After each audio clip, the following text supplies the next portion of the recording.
Բարի երեկո եւ բարի գալուստ հայկական ժամանակ տաղավարում զրուցելու եմ Հայկ Սուքիասյանի հետ։ Բարև ձեզ, պարոն Սուքիասյան։ Պարոն Սուքիասյան, քարոզարշավի 4-րդ օրն է, ըստ էության տեսնում ենք ուժերի դասավորությունը, առաջարկները, եթե այդպիսիք կան, եւ ընդհանուր առմամբ վերջին օրերին մի շարք հայտարարություններ են հնչել, օրինակ Ռոբերտ Քոչարյանը Թիրախավորելով Եվրոպական քաղաքական համայնքի գագաթնաժողովը հայտարարում է, որ դա նոր արկածախնդրություն է։ Սամվել Կարապետյանը Մակրոնի մասին այնպես է արտահայտվում, որ անգամ եթերային չես կարող մեջ բերել եւ կամ հիշատակել։ Ինչպես հասկանալ նման հայտարարությունները մարդիկ, ովքեր հավակնում են գալ իշխանության, ըստ էության արդեն սկսել են փչացնել հարաբերությունները Եվրամիության անդամ տարբեր երկրների առաջնորդների հետ, բայց միաժամանակ շատ հետաքրքիր դիլեմա կա, պարոն Սուքիասյան։ Օրինակ Հայաստան դաշինքից падգամավորներից մեկը խոսում էր, որ իրենք գալու են եւ գործընթաց սկսեն վիզաների ազատականացման հետ կապված, այնինչ գործընթացը կա, բավականին այդտեղ դինամիկա կա, ինչպես հիմա պիտի քաղաքացին, միջին վիճակագրական ընտրողը, պոպուլիզմը, այդ առաջարկները տարբերակի իրականությունից, մի դեպքում երբ նման խոսույթ կա եւ նման կերպ են արտահայտվում Եվրամիության անդամ տարբեր առաջնորդների մասին, մյուս դեպքում երբ ասում են, որ այո, Եվրամիության հետ հարաբերությունները կարեւոր են իրենց համար։ Ինչու է այդպես, որովհետև այդ մարդիկ ոչ քաղաքականության հետ կապ ունեն, ոչ պետություն ունենալու ձգտումի հետ կապ ունեն, ոչ մի բանի հետ կապ չունեն, կապ ունեն ԿԳԲ-ի հետ։ Դրա համար այնտեղից ինչ ասում են, սրանք ասում են։ Ենթադրում եմ այդ վիզաների ազատականացման մասին ԿԳԲ-ից չեն հուշել, դրա համար հիմա հակասություն կա։ Այդ մի բանը երևի վրիպել էին ԿԳԲ-ից, էլի։ Նայեք, ընդհանրապես այդ բոլոր ուժերին էլ, պարզ է որ մենք գիտենք, որովհետև բոլորի դիսկուրսը, բոլոր նկատի ունեմ Հայաստանի միջհեղափոխական անցյալի դերակատարները նույնական են։ Դերերքները նույնն է, տենց հնչերանգն է տարբեր։ Նայեք, օրինակ ներցնենք ում, ասենք այդ ուժեղ Հայաստանը, որ ուժեղ չի, եւ ես դա ասել եմ, դա հոգեվոր Հայաստանի վատ կրկնությունն է։ Սրանք պրոյեկտներ են, սրանք կուսակցություններ չեն, մեր ժողովուրդը պետք է իմանա։ Դա պրոյեկտ է, ռուսական պրոյեկտ է։ Այդ մահ օրինակ բաներ կա, ուզում եմ այդ հասկանանք, էլի։ Այդ մարդու մոտ ինչպես է հայտնվել հեծը։ Ես ենթադրում եմ, եւ մենք որպես ժողովուրդ պետք է անկեղծ քննենք։ Էլեկտրիկ Երևանը, ես ենթադրում, դա ԿԳԲ-ի սարքածն է։ Իհարկե մարդիկ ազնիվ ձևով են մասնակցել մասնակիցները, բայց ղեկավարները, եթե ոչ բոլորը, ապա գլխավոր դերակատարները ԿԳԲ-ն է։ Եվ այլ նպատակ են դրել դրա տակ։ Հա, որտեվ մինչև այդ իսկապես հանրության մոտ մեծ բողոք կար ռուսներից, թե ինչպես են կառավարում հեծը, եւ ինչ թալաներ, որպեսզի օբյեկտիվ բողոքը չհասնի տեղ, մարդիկ օբյեկտիվ զանգվածային բողոքներ չկազմակերպեն, իրենք են կազմակերպել։ Իհարկե մարդիկ ազնիվ մասնակցել են եւ այլն, բայց ես կարծում եմ կազմակերպիչները ղեկավար կազմի մեծ հատվածը ԿԳԲ-ն է։ Կազմակերպեցին օբյեկտիվ բողոքը, բայց էլի հետ հասնեցին ռուսական կապիտալին։ Այս մարդը որ կա, ասա ռուսական կապիտալ է։ Այսինքն մենք բաներ կա, պետք է օբյեկտիվ լինենք։ Մենք պետք է հասկանանք, որ մեր մինչ հեղափոխական անցյալը կառավարվել է։ Իսկ եթե կառավարվել է, ապա դա էլ է կառավարվել։ Եվ ես կարծում եմ,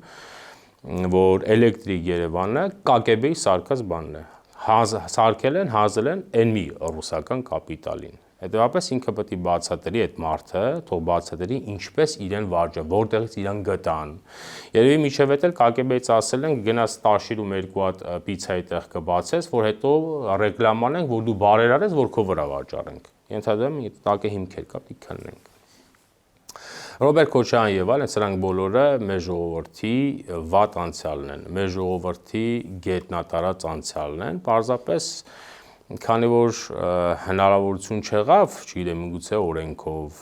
որտեղ մեր օրենքներից էլ գլուխ չես անում, մեր արդարադատությունից էլ գլուխ չես անում, այս մարդիկ մնացին մեր ժողովրդի կյանքում եւ այսօր քաղաքականապես այլակերպվել, կազմակերպել են մասնակցում են ընտրությունների, բայց իրենց բոլորի դիսկուրսը նայեք, հակապետական է։ Օրինակ այդ մարդը, որ ասում է արկածախնդրություն է, որ չգիտի էլ այդ բառի, նախ իմաստը չի հասկանում։ Իրականում այդ բառի, եթե հասկանա, ճիշտ կարտասանի այդ բառը, բառի իմաստը չի հասկանում, դրա համար ծառմարված ձևով է արտահայտել։ Երևի պիտի գիտեք, նայեք, կենտրոնական ընտական հանձնաժողով կուսակցությունները, տեխնացուները, որ գրանցվում են, հայերենի իմացության վերաբերել հավաստագիր են բերում։ Օրինակ, ենթադրենք, որ գոնե 10-րդ դասարանի կրթություն ունի։ Այդ մարդը հայերեն խոսել չգիտի, ինչ հավաստագիր է տալու։ Դե Կարապետյանն ասում է գերազանցիկ է եղել։ Ինքը չգիտել, դե ինքը ինչի մեջ, հետո ինչ գերազանցիկ է եղել։ Ինչ։ Ասենք իր գերազանցիկությունը այսօր ստուգում է, խոսել չգիտի այդ մարդը։ Բայց սա թողնենք։ Իրենց ստուգենք իրենց թեզերը։ Եվրոպական համայնքի Հայաստանում անցկացված քաղաքական գագաթաժողովը ինչով է Հայաստանին դեմ։ Ինչով։ Այս մարդիկ սրանք գիտեն, իրանք ռուս են։ Մեկ ասում է Ռուսաստանի դեմ է։ Հա, կարող է Ռուսաստանի դեմ, բայց քեզ ինչ։ Դու հայ ես, դու ռուս ես, սրանց դժվար է բացատրելը։ Մարդիկ կան ուղեղները թափած, ինքը գիտի, ինքը ռուս է։ Կարող է դա, ասենք, չգիտեմ, Թուրքիային էլ է դեմ։ Կարող է Կամերունին էլ է դեմ, բայց դու Հայաստանի Հանրապետության քաղաքացի ես, դու Հայաստանի Հանրապետության շահերն ես ներկա։ Հայաստանի Հանրապետությունը դա օգուտ է, թե չէ, մենք այստեղից մեր հայացքը պետք է Երևանից լինի։ Եթե մեր հայացքը Երևանից է, ոչ թե Չերեզներով, Մոսկվայով, չգիտեմ, Վաշինգտոնով, ապա պարզ է, որ դա մեզ ձեռնտու է։ Նախ մշակութային իմաստով, որովհետև Եվրոմիությունը, Եվրոպան ընդհանրապես, դա մեզ ամենահարազատ մշակութային ավազանն է։ Մենք քաղաքակրթորեն մշակութապես ամենահարազատ միջավայրում ենք գտնվում Եվրոմիությունը։ Աշխարհի 40,000 տարի ապրեք, այդքան երկրի ղեկավար մի օրում չեք կարող Հայաստան բերեք, բայց 40,000 տարի ապրեք, չեք կարող այդքան մարդ բերեք Հայաստան։ Հայաստանը Ֆրանսիայի հետ ռազմավարական համագործակցության հնարավորություններ է որոնել։ Հայաստանի Հանրապետությունը իր աշխարհագրությունը, իր աշխարհագրության խնդիրները այսօր վերածել է դրական բալանսի։ Ես սա արել է Հայաստանի, ինչով է Հայաստանի Հանրապետությունը վնաս։ Բայց էլ եմ ասում, ինչքան որ Հայաստանի Հանրապետությունը ելք կորոնի, այնքան պարզ է, որ այս մարդիկ բաներ են խոսելու։ Ասեմ, ցանկ խնդրեմ, բայց նաև էլի ոչ միայն գործակալական բնազն է, այլև մեր իրականության մեջ ընդդիմություն դառնալու մշակույթն է։ Հայաստանում ընդդիմություն դառնալու մի հատ մշակույթ է, դա հակառակով զռալն է։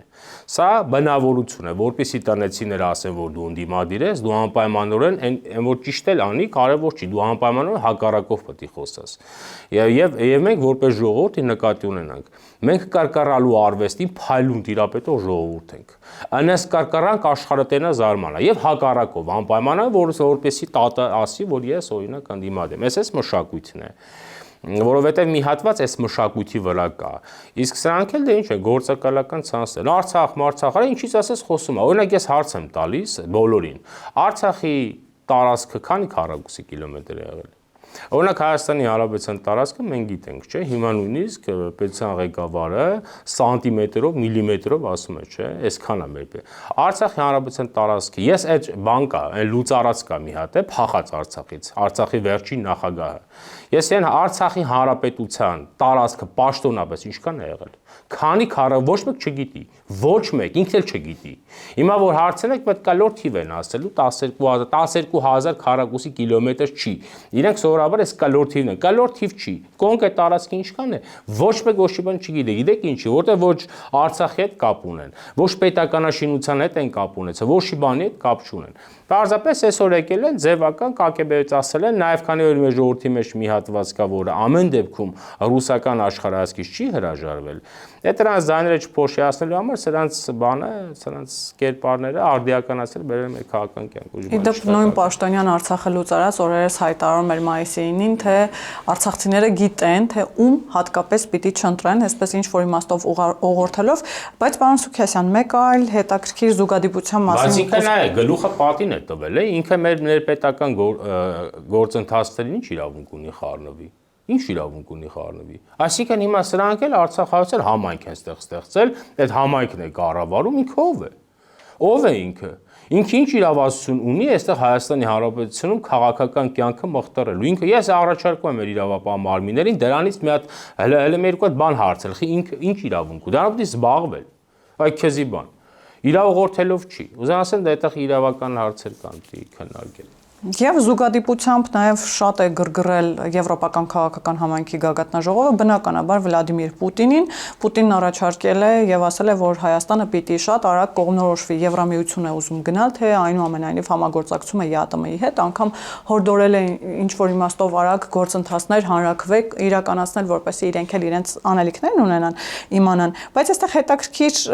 մի դրվագ կա, պարոն Սուքիասյան, մեջ բերեմ։ Ի վերջո ասում եմ, մենք այժմ ականատես ենք լինում Ուկրաինայում ունեցողին, բայց ինչպես սկսվեց այդ ամենը Ուկրաինայում, Ուկրաինայի ԵՄ անդամակցությամբ կամ անդամակցության փորձով։ Դա առաջին փուլն էր, պարզապես առաջին փուլը։ Սա ինչ է տողատակում, սպառնալիք է, վախի մթնոլորտ տարածել, այսինքն պարբերաբար մեզ հիշեցնում են Ուկրաինայի օրինակը եւ պարբերաբար ասում են, որ Հայաստանը բռնել է նույն ճանապարհը, Եվրամիության հետ մերձեցումը ձեզ կբերի այս իրավիճակին։ Ինչպես հասկանալ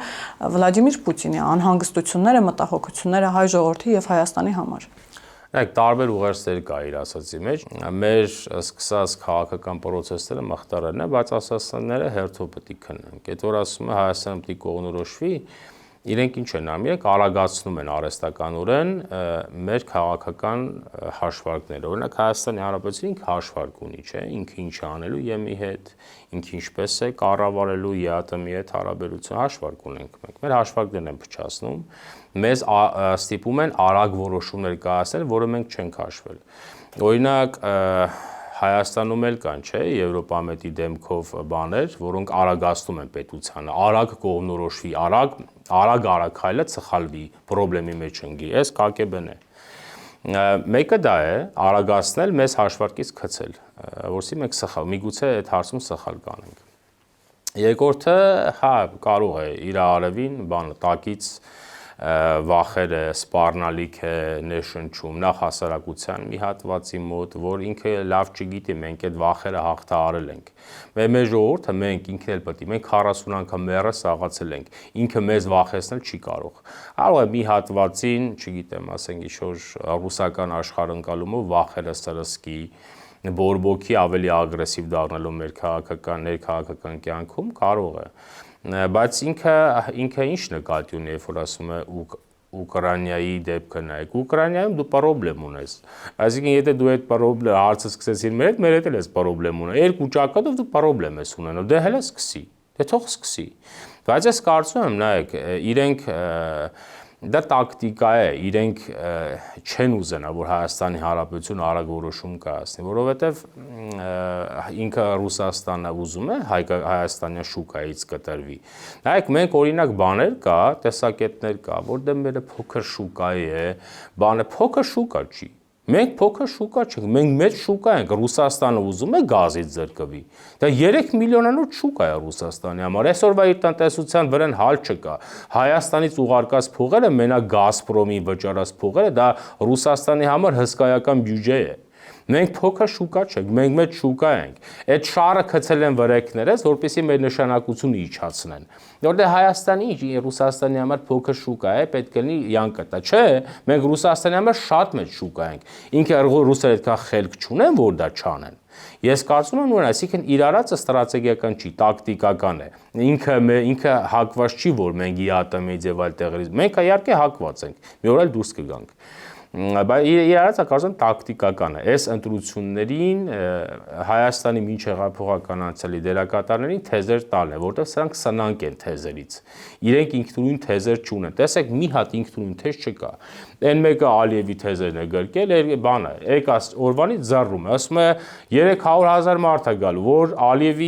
Ալիևի հետ է խոսացել երևի։ 300,000 մարդ Հայաստանում չի գալու։ Ես էլ իրեն ասել եմ, եթե դու գաս, այդտեղ 6 միլիոն ռուս է գալու։ 6 միլիոն։ Եվ մենք պետություն չենք մնալու։ Ուզում ասել, եւ իրեն հարց եմ տալիս։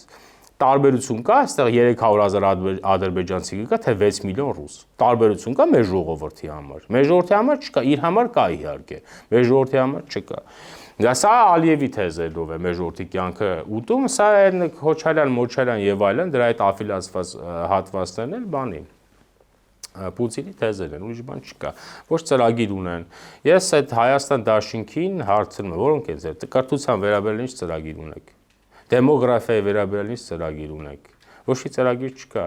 Որտեղ Հայաստանի Հանրապետությունը ելքեր է որոնել, դա թիրախավորվում է որպես հակառուսական, Եվ դրա վերաբերյալ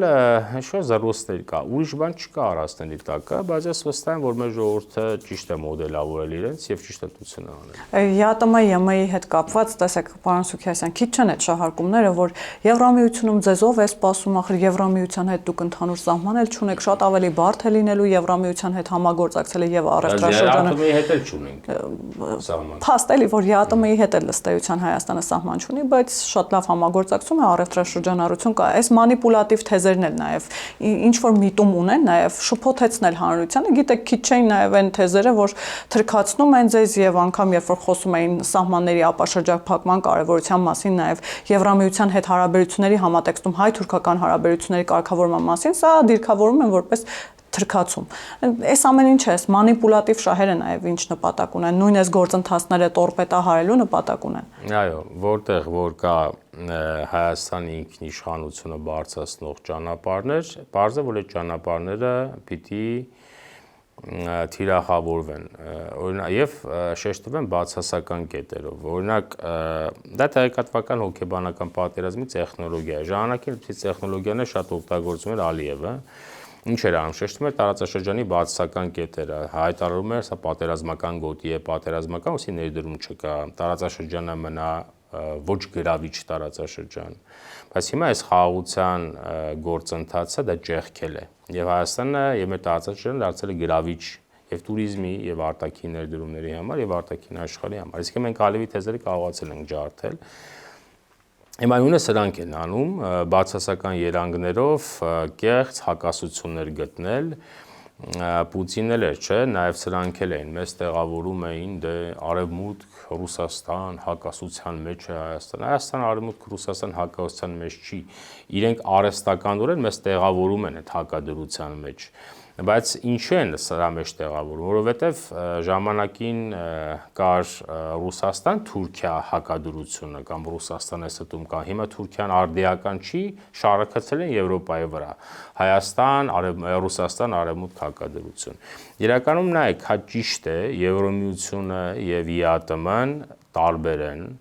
տարբեր են որակով, տարբեր են պոտենցիալով, պարզ է, որ մեզ հարազատ կլինի եւ մեր տնտեսության զարգացումը ավելի լավ կլինի, որ Եվրոմիություն լինի եւ մենք կգնանք այդտեղ։ Ճիշտ է, հակասություն կա, բայց մենք կարողանում ենք կառավարել այսօր դա։ Այսինքն մենք բարձվում է շատ ավելի լավ բանաձև են գտել բալանսով, այս ամեն ինչ մենք տեսեք, մենք ինչ է, մենք բալանսով փոխվում ենք ռուսական նախագծերից։ Իհարկե եվրոպական աշխարհայացքով կագեբեիշնիկները, որոնք կան մեր մեջ, եվրոպական դաշտում տեղավորվել են, բզում են պետությանը, արագ կողմնորոշի, որ սխալվի, բայց պետությունը բարձում է, մենք ահագին խելք ունենք, բարձում է, այդպես ահագին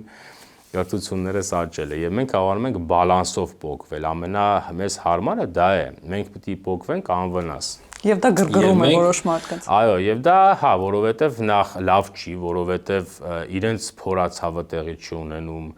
որովհետեւ հիմա եթե այս պահին փոխվեք, կարող է ցնցումներ լինի, կարող է խնդիրներ լինի, իրենք էլ խնդրեմի վրա ստեղծված ուժեր են։ Այսինքն դրանք ինքնություն չունեն, դրանք ԿԿԲ-ի եւ խնդրեմի վրա ստեղծված ուժեր են։ Պետք է խնդրեմ լինի, որի վրա իրենք կարողանան իրենց գոյությունը հիմնավորել, բայց խնդրեմ չկա։ Պետությունը շատ հրաշալի կառավարում է, շատ ուժեղ բալանսը գտել է, հաշվեկշիռը գտել է, դրանով կարողանում է կառավարել։ Ինքը ձևականորեն ՀԱՊԿ-ի մեջ է, բայց ամբողջ բացվել է արտաքին աշխարհ, չէ, Հնդկաստանից է զինվում, Ֆրանսիայից է զինվում, ԱՄՆ-ից է, ես դա իհարկե ճիշտ է, ՀԱՊԿ-ի համար լավ չի, որովհետև հիմա ՀԱՊԿ-ում երևի 40,000 ինֆարկտ են ստացել, ինչպես է Հայաստանը մնում իրենց մոտ, բայց իրենց չի զինվում։ Դրա համար են երևի ողակալություն կա, դուրս արի պրծի։ Հայաստանը էլ դուրս չի գալի, երևի ներվները կերել ենք սրանց։ Նույնը նաև ԵԱՏՄ-ն է։ ԵԱՏՄ-ի մեջ ենք, իհարկե, բայց մենք տեսեք Եվրոմիության հետ ինչպես ենք աշխատում։ Բայց դա իհարկե, որպեսզի փչացնեն այս քաղաքականությունը, որպեսզի չթողնեն, որ մենք մեր հաշվարկը ունենանք, մեզ ստիպում են արագ կողմնորոշվելու, բայց դա պետք է մենք ունենանք այնքան խելք եւ ենթադրում եմ ունենք դեռևս այդ խելքը, որ իրենց թեզերով չառաջնորդվեն։ Իդեպ, պարոն Սուքիասյան, ձեր ասացի վրա ես հիշեցի, որ Հայաստանը ըստ էության միակ երկիրն է, որը ՀԱՊԿ անդամ է, ԱՊՀ երկիր է համարվում, ԵԱՏՄ-ի կազմում է, այստեղ ռուսական ռազմաբազա կա, բայց նաեւ եվրոպական նման մասշտաբի գագաթնաժողով է տեղի ունենում, գալիս է նաև Զելենսկին, ինչը հատկապես բոլորի ուշադրության կենտրոնում էր եւ շատ, այսպես ասեմ, թիրախում էր Զելենսկին, օրինակ նույն Ռոբերտ Քոչարյանին դուր չէր եկել նրա գալը։ Ինչու են այսպես ջղաձգումների մեջ, հատկապես հենց Զելենսկու գալու պարագայում։ Դե ջղաձգումը, որտեվ Պուտինին դուր չեկել, ոչ թե իրենց դուր չեկել, Պուտինին դուր չեկել, ավտոմատ իրենց էլ դուր չեկել։ Նայեք, ընդհանրապես, եթե մեր մշակույթը նայենք, մեր մշակույթը արևելքի եւ արևմուտքի սինթեզն է։ Մենք հեշտ ենք կարողանում այս մշակույթը համադրել։ Օրինակ Բրուսովն ինչ է ասում, ասում է Հայաստանը արևմուտքի ավանգարդն է Ասիայում, այսինքն հայկական մշակույթը ունի բացառիկ պոտենցիալ սինթեզել, համադրել արևելքի եւ արևմուտքի մշակույթը, այսինքն մենք ունակ ենք այս տարբեր քաղաքակրթությունները համադրել եւ նաեւ քաղաքականությունը համադրել եւ մենք այսօր դրա վառ օրինակ ենք եւ իրականում տեսեք մենք այդ խաչմերուկին ձեռ էին արում, սա խաչմերուկ է, սա քաղաքակրթություն եւ մենք կարողանում ենք այդ պոտենցիալը իրականացնել, բարձրում է։ Տարբեր քաղաքակրթությունների, քաղաքական բևեռների խաչմերուկ է դարձել Հայաստանը եւ ինքը կարողանում է այդ ֆունկցիան իր վրա վերցնի։ Եվ ես ենթադրում եմ արտաքին աշխարհն էլ ուզում է, որ այդպես լինի։ Իհարկե մեր մի հատված կա, որը մեզ զրկում է մտածելու ունակությունից, կողմնորոշվի կամ ստեղես կամ ընդեղես արագ բարձի, չէ, բայց դուք մեր պետության պոտենցիալը հաշվել եք, դուք հաշվել եք մեր պետությունը ինչ հնարավորություն է, արտաքին աշխարհը ինչպես է պատկերացնում Հայաստանի դերը նոր ձևավորող աշխարհակարգի մեջ։ Օրինակ, եւ ես կարծում եմ իրականում մեզ հենց այդ խաչմերուկի դերն է տված, նախ հաշվի առնելով մեր մշակույթի պոտենցիալը, նաեւ մեր աշխարհագրությունը։ Օրինակ բաներ կան, չէ՞, զարոսներ կային, որ դե պատերազմը պարտված պետություն ու աշխարհակարգ շանս չունի մնալու բան, էլի։ Նայեք, ընդհանրապես միջազգային հարաբերություններում հատկապես աշխարհակարգի փլուզման պայմաններում եւ նոր աշխարհակարգի ձևավորման պայմաններում վերանում են կամ տուժում են այն պետությունները, որոնք ոչ թե պատերազմ են պարտվել, այլ այն պետությունները, որոնք կարևոր չեն։ Օրինակ տեսեք, հիմա մենք աշխարհի խնդիրներ ունեինք, չէ՞, 20 թվականը, մինչև 22 թվականը, բայց տեսեք, հիմա այդ խնդիրներ ունեցող պետությունը աշխարհի կենտրոն է դարձել, թրիփ է բերել այստեղ, հազարումի բան է արել, չէ՞, այսինքն մենք աշխարհագրությամբ մենք կարևոր ենք նոր աշխարհակարգի մեջ։ Դրա համար են այս մարտիկ հաշվի չեն առնում այդ ռուսական ռազմաբազական, ու իրանց համար այդ ռուսական ռազմաբազան ոչ մի բան է։ Իրենք սկի չեն էլ նկատել որտեղ ռուսական ռազմաբազա կա, որովհետև նախ պոտենցիալ են հաշվել, որ պոտենցիալ չունի։ Նաև Ռուսաստանի պոտենցիալը։ Իրականում նայեք, Ռուսաստանը, ես ենթադրում եմ, արևմուտքը շատ չի ճնշում, որովհետև Եվրոմիությունը շատ չի ճնշում, որովհետև եթե շատ ճնշեն, Ռուսաստանը փլվելու է։ Նա շանս չունի դիմադրել, ոչ տնտեսապես, ոչ ռազմական իմաստով։ Եթե նրանք ամբողջ պոտենցիալը տան Ուկրաինան ջնջխելու է Ռուսաստանին։ Պարզապես Եվրոմիություն պետությունները հաշվարկ ունեն։ Ինձ թվում է, օրինակ, իրենք հակված չեն, որ Ուկրաինան արագ հաղթի պատերազմը, որովհետև Ուկրաինան դառնալու է Եվրոմիության գերտերությունը դառնալու 80 տարի հետո Ռուսաստանին հաղթած պետություն է դա դառնում։ Ֆրանսիան ուզում է, որ այդպես լինի։ Իհարկե ճիշտ է, հակված են, որ Ռուսաստանին չափավորվի, բայց հետո Ուկրաինայի դեմը կարան առնեն։ Դրա համար ես չգիտեմ, մտածում եմ, ասենք հաշվարկներ են, որոնք պետություններն անում են։ Թե չէ Ռուսաստանի ինչ մենք տեսնում ենք, չէ՞ որ պոտենցիալ չունի այս պատերազմը հաղթելու։ Ասեմ տարբեր հաշվարկներ կա, մենք էլ մեր հաշվարկն ունենք եւ մենք ճիշտ ենք աշխարհը մոդելավորել։ Հիմա պարզ է, որ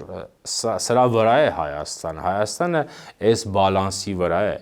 Հիմա սրանք որպեսզի սա թիրախավորեն, մեզ պետք է չթողեն մտածել։ Պետք է անընդհատ թիրախավորեն մեր կետերը, արագ կողմնորոշվի ռուս, թուրք, բանաձևներն է, ոչ նոր բան կա, ոչ նոր գիտելիք կա, փտած դեմքերով, փտած թեզերով շարունակում են մեր ժողովրդի ներվերը ուտել, բայց քանի որ կան, ինչ ասեմ, պարզ է, որ մեր ժողովրդի ներվերը շարունակեն ուտել սրանք։ Պարոն Սուքայասյան, մեկ բանի էլ անդրադառնանք, որ շատ կանխատեսելի էր, որ եկեղեցու վերնախավը ինչ որ ձևով միջամտելու է, հայտարարություններ է անելու։ Մենք օրես տեսանք, որ Գարեգին Բ-ն այցելեց Սամվել Կարապետյանին, նրանց ողջագուրվել է այդքան նման չէր, ճիշտն ասած, որ Սամվել Կարապետյանը հանդիպում է ամենայն հայոց կաթողիկոսի հետ, ավելի շատ տպավորություն էր, որ շփվում է իր ենթակայի կամ բիզնես պարտների հետ, բայց սա մի կողմ թողնենք։ Այնուամենայնիվ, կարծում եք այդ աջակցությունը Գարեգին Բ-ի մեծ բան է փոխելու։ Նկատի ունեմ նախկինում մենք տեսել ենք, որ նույն Գարեգին Բ-ի օրհնությունը Ռոբերտ Քոչարյանին 2021 թվականին այդքան մեծ հաջողություն չբերեց եւ այդ թե քաղաքական դերակատարը, թե քաղաքական ուժը առնվազն հաջողություն չունեցավ։ Հիմա ինչի վրա է իրենց հաշվարկները եւ այդ աջակցությունը, այսպես ասեմ, ինչ կարող է նշանակել։ Պարզ է աջակցություն ինչի համար է, ԿԿԲ-ից ասել են, գնացել տեսել են։ Աջակցություն իհարկե դա մեծ մեր քաղաքական կյանքում բան չի փոխի, ոչ էլ ընտրությունների վրա կազդի, որտեվ այդ կաթողիկոսի գահին հեծնածը միած շատ ավելի լուրջ պրոյեկտ ուներ հոգևոր Հայաստանը, որը տապալվել է։ Դեպս եթե ինքը իր ազդեցությամբ ինչ-որ բան պետք է փոխվեր, թե հոգևոր Հայաստանը հաջող էր։ Բայց հիմա, քանի որ սա էլ հոգևոր Հայաստանի երկրորդ պրոյեկտն է, ուժեղ Հայաստանը, որտեղ հոգևորը չաշխատեց, անունը փոխել են, բայց դա նույն պրոյեկտն է, նայեք, նույն ԿԿԲ-ի ծրագրերն են։ Հիմա եկել է, որ սա շարունակի եւ հովանավորի կոնֆլիկտը, որտեղ այս մարդիկ ուզում են կոնֆլիկտ, որտեղ այս մարդիկ կեղծ թեզերով այս ստեղծված բալանսն են ուզում փոխել հանուն Ռուսաստանի։ Եվ այս մարդն էլ այդ կաթողիկոսի գահին հեծնածն էլ փորձում է հովանավորել դա։ Իրականում հոգևոր աջակցություն է ցուցաբերում պատերազմ հրահարելուն։ Բայց ես իրեն ուզում եմ ասել հետևյալը, նայեք, մեր եկեղեցին ինչ է ասում, խաղաղություն, ամենեցուն, չէ՞։ Մեր եկեղեցին խաղաղության, մեր քրիստոնեությունը, մեր եկեղեցու падգամը քրիստոնեական խաղաղությանն է ուղղված։ Օրինակ մենք քրիստոնյա ենք, մենք մեր եկեղեցու падգամն ենք իրացնում, չէ՞, խաղաղություն, ամենեցուն։ Իսկ իրենք, քանի որ հերետիկոսներ են եւ կապ չունեն մեր եկեղեցու, իրենք պատերազմի տեսանկյունի վրա պետք է աշխատեն։ Ուզում ասեմ, սա մեր տարբերությունը եւ այդ մարդու ովքեր են եկեղեցին պաշտպանում, ովքեր են եկեղեցու դեմ դուրս եկել։ Ինչ ասեմ, այս հատվածը բարձ է, իրար պետք է լինի հոգեվոր աջակցություն պետք է ցուցաբերեն, բայց ակնհայտ է, որ դա մեր քաղաքական կյանքի վրա եւ ընտրությունների արդյունքների վրա շատ մեծ ազդեցություն չի ունենա։ Բայց այնուամենայնիվ, պարոն Սուքիասյան, կան նաեւ հոգեվորականներ, որոնք ուղիղ տեքստով կամ սպառնում են կամ անիծում են քաղաքացիներին, ուղիղ տեքստով ասելով, որ նրանք, ովքեր կընտրեն իշխող ուժին կամ քաղաքացիական պայմանագրին, ազգի անեծ կթափվելու է նրանց գլխի։ Նման հայտարարություններ կլսենք միջև ընտրությունները։ Հա, իհարկե, դե բայց քանի տարի է լսում ենք էլի այդ մարդկանց։ Դրա համար էլ եւ իրենց վարկագծի արդյունքում է, որ մենք ստիպված ենք եղել նախաձեռնել մեր եկեղեցին իրենց նման անհավատներից ազատագրելու եւ մեր եկեղեցին իր պատմական հուշով, իր աստվածային տեսքով մեր ժողովրդին վերադարձնելու։ Իրենց արածի հետևանքով է, որ մեր եկեղեցու հեղինակություն ընկել է աշխարհում։ Ես այդ մարդուն 40 անգամ ասել եմ, հիմա էլ եմ ասում։ Նայեք, քրիստոնեությունը 3 ճյուղ ունի՝ ուղղափառ, կաթոլիկ, առաքելական։ Մենք մի ճյուղի ղեկավարն ենք։ Մեր կաթողիկոսը Հռոմի Պապին հավասար է։ Այս մարդը չի է, այս կաթողիկոս անձը նկատի չունի։ Պաշտոնն է, Հռոմի Պապին հավասար է։ Ելս նրանց տեսեք ինչ է։ Գնացել է մի հատ բան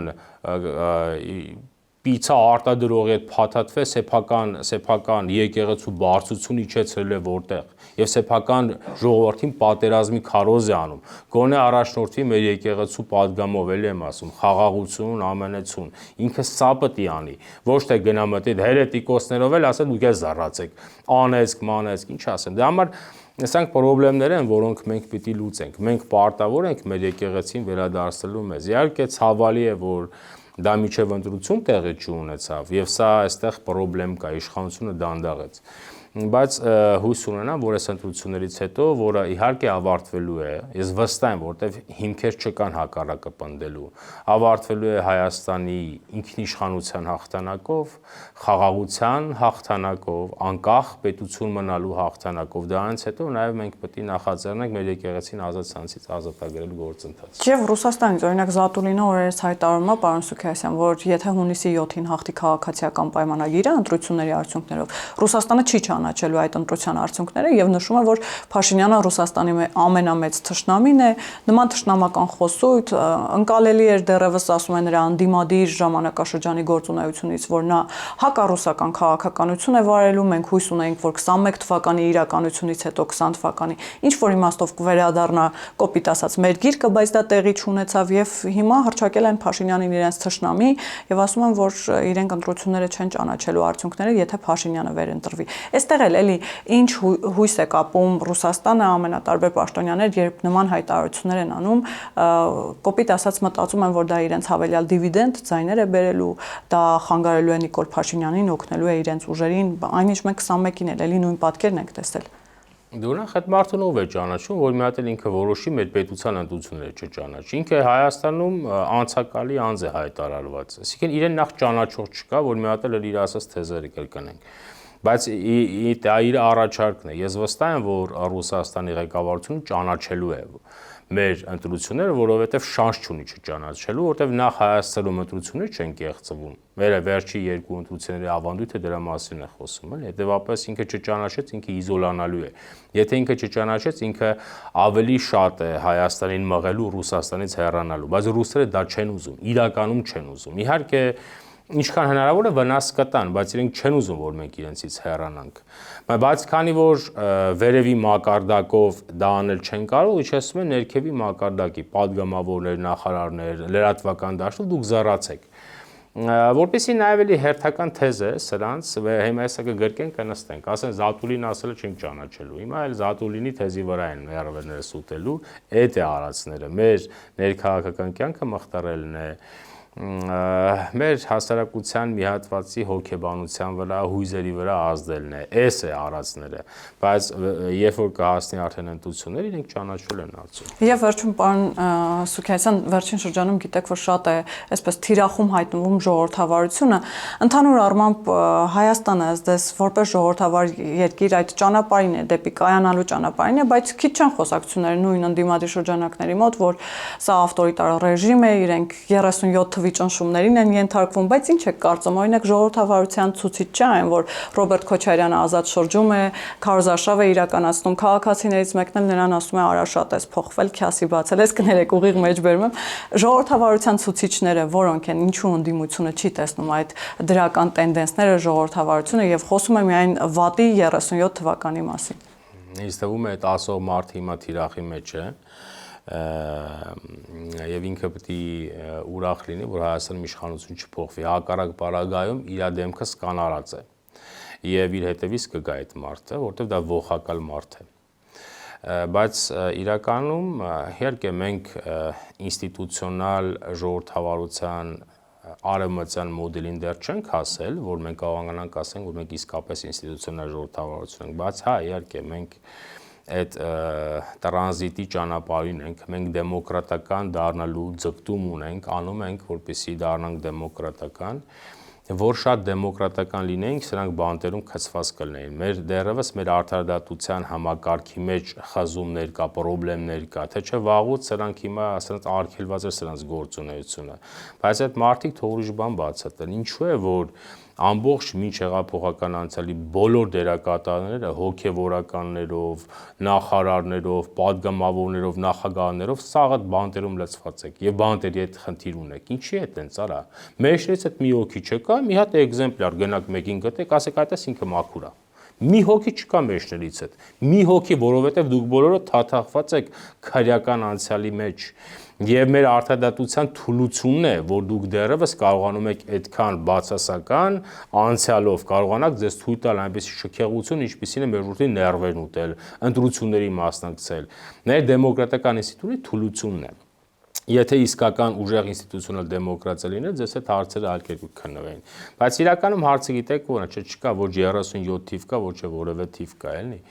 Եվ բայց շատ հետաքրքիր է, որ այս մարդիկ, որոնք սովետական միության սիրահարներ են, ինչ որ արգումենտ բերելու համար 37 թիվն են բերում։ Նայեք, իրականում դեմոկրատիան թիրախավորելն է, դեմոկրատիայի հեղինակությունը գցելն է ժողովրդի մոտ, որովհետև շատ բաներ անել չեն կարողանում, ինչ անենք, լավ, եկեք դեմոկրատիայի հեղինակությունը, գսենք, որ դեմոկրատիան վատ է, դու թուլանում ես դեմոկրատիայով, չէ, դեմոկրատիան աշխարհի ամենաուժեղ ռեժիմն է։ Եվ աշխարհի ամենաարդար ռեժիմն է։ Պարզապես մենք հենց այդ դեմոկրատիայի գագաթին չենք հասել, մենք այդ ճանապարհի վրա ենք։ Ասել են Ռուսաստանից դեմոկրատիայի հեղինակությունը գցեք վատ ռեժիմ է, դրա համար եք պարտվում, դրա համար ենք յատում, որ դե դեմոկրատիան մենք ժողովրդով տապալ ենք։ Իհարկե, բայց իրենք գիտեն, բանը խելք միայն իրենք ունեն։ Իրենք խելք չունեն, իրենք ունեն KGB-ի աջակցությունը, որոնց թեզերով մեր ժողովրդի դեմ գրոհում են եւ մեր ժողովուրդն էլ իրենց տեսել է, KGB-ին էլ է տեսել, Ռուսաստանն էլ է տեսել, էլ է տեսել։ Ուզում ասեմ, չկա այդպիսի բան, ռեպրեսիաներ եղել են իրենց ժամանակ։ Իրեն ժամանակ չկա մի ընտրություն, որի արդարությունը կասկածի տակ չդրվի։ Իրեն ժամանակ չկա մի սահմանադրական փոփոխությունների հանրաքվե, որը կասկածի տակ չդրվի։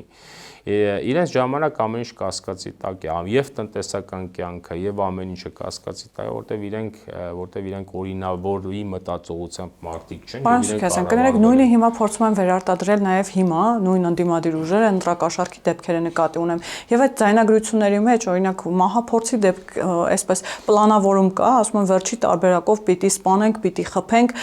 Նիկոլ Փաշինյանի նկատի ունեն։ Այսինքն իրենց համար կարևոր է նպատակն է, որ պիտի հասնեն իշխանափոխության եւ միջոցների մեջ իրենք չեն կաշկանդվում, ընդհանուր պատրաստ են մահափորձի գնալ, ստացվում է։ Դե, փաստորեն ուրեմն, որովհետև այս տեսակը մեզ հետ կապ չունի։ Այս հատվածը նայեք, իրականում ինքնությամբ փչացած մարդիկ են։ Մենք ծախսում ենք ժամանակ, ներվեր, սրանց գիտակցությունը փոխելու, սրանց բան բացատրելու, բայց մենք զբաղված ենք դեստրուկտիվ աշխատանքով։ Այս մարդիկ վաղուց մեզնից հեռացել են։ Եվ վատը այն է, որ մեր հասարակության մի հատվածի մոտ դեռևս այդ գիտակցումը չկա, որ այս հատվածը իրենից չի։ Սրանք քաղաքական մտածողությամբ, ազգային ինքնությամբ, հիբրիդ տեսակ են, սրանք վաղուց մեզանից հեռացած, պարզապես հայկականության ձևական հատկանիշներով մարդիկ են, բայց որոնք ըստ էության հայկականության հետ որևէ առնչություն չունեն։ Դրա համար կանեն, իրենք Հայաստանի գոյություն չեն հասկանում ինչ է, չեն հասկանում։ Դրա համար երբ որ բան եք ասում է դա Ռուսաստանին դեմ է։ Այսինքն տեսեք հոգեբանական խնդրեմ կա։ Ինքը չի ասում է Հայաստանի օգտին է, ինքը ասում է Ռուսաստանի դեմ, որտեղ իրենք ինքնությամբ ռուս են։ Հետևաբար այս պետությունը իրենց համար թշնամի պետություն է։ Հայաստանի գոյությունը թշնամանք է։ Թշնամանքը իրենց ինքնությանը եւ այն հատվածը, ովքեր որ Հայաստանի ինքնիշխանության կողմ են, բնականաբար թիրախավորվում են որպես թշնամիներ, որոնց հարցը պետք է լուծել։ Նաեւ քանի որ դեմոկրատիայի, մարդու իրավունքների արժանապատվության հետ կապ չունեն, բարձրացի գնան անարժանապատիվ քայլերի, գնան սեփական ժողովրդին կաշառելու, ենթադրենք, կարա լավ ասենք օրինակ էլի, մի հատված կա, օրինակ այդ գիտակցության չի, որ կարող է օրինակ կաշառքի գնել, բայց դուք ինչ եք գնում կաշառում այդ մարդը, նշանակում է դուք անարժանապատիվ մարդիկ եք, դուք չեք հարգում ձեր ժողովրդին։ Բայց քանի որ ուղեղել չունեն, իրենք բաներ կա լավ չեն հասկանում, ես առիթ ունեցել եմ ասելու, հիմա էլ եմ ասում։ Մենք ունենք պատմական փորձ։ Մեր ժողովրդի ոսկորների մեջ իշխանության վերաբերյալ պատկերացում կա, քանի որ ժամանակին դա եղել է Օսմանյան, դա եղել է ցարական, ինքը այդ իշխանությանը միշտ դիտարկել է թշնամի է համարել են, ուժը չի պատել դեմը պայքարի, ենթարկվել է, բայց թշնամի է դիտարկել, որովհետև իրենը չի, ինքը չի ընտրել։ Հիմա սրանք Հայաստանի միջեղափոխական անցյալի դերակատարներ, այդ ավանդույթի շարունակողն են։ Էլի իշխանությունը ժողովրդին չի եղել, ժողովուրդը չի ընտրել, իրենք գողացել են։ Եվ դրա համար է ժողովուրդը իրենց դիտել օտար, հա ուժը չի երիքել ինչ-որ պահի դեմները պայքարի, բայց իրեն թշնամի է դիտել, որովհետև օտար է եղել, եւ այս մարդկանց գիտակցության մեջ էլ ժողովուրդ չկա։ Դրա համար իրենք օտար են, մեր ժողովուրդը իրենց թշնամի է դիտարկում։ Ինչու է պահում այս իշխանությունը։ Դրա համար իրենք գնում են գիրք են կարդում, օրինակ Ռուսոն ինչ է ասում, ասում է ցանկացած ժողովուրդ պահում եւ պահպանում են իշխանությունը, որին ինքն է ընտրել։ Իր ընտրածն է։ Ամենայնքուս վատն է ենթադրենք օրինակ, բայց իր ընտրածն է, բայց այս թշնամի է դիտարկել։ Ուզում ասեմ, իրենք սա էլ չգիտեն, որ ժողովուրդը իրենց ձայն չի տալու։ Բայց քանի որ նաև մեր ժողովրդի հետ կապ չունեցող հատված է, հա պետք է գնա այտենց այլանդակություններ անելու մեր ժողովրդի ներվերը կաշառելու, բայց մեր իրավապահ համակարգը թոլավ աշխատի, թող ձերբակալի։ Շնորհակալ եմ, պարոն Սուքիասյան։ Հիշեցնեմ, որ զրուցակիցս Հայկ Սուքիասյանն էր, կհանդիպենք։